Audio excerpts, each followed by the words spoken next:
Top quality और consistent performance के लिए सिर्फ सिल्वर पंप नाम याद रखना।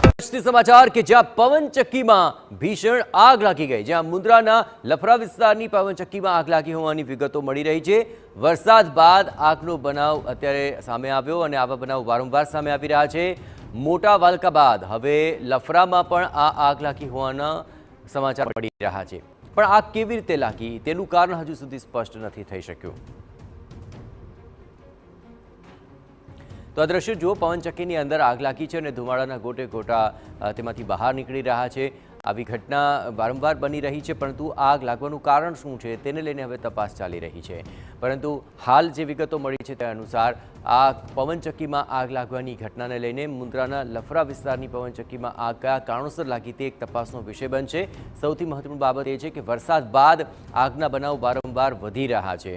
આ મોટા વલકામાં પણ આ પ્રમાણે આગ લાગવાની ઘટના સામે આવી હતી, ત્યારબાદ આ લફરા ગામની અંદર પણ આગ લાગી હોવાની વિગતો મળી રહી છે।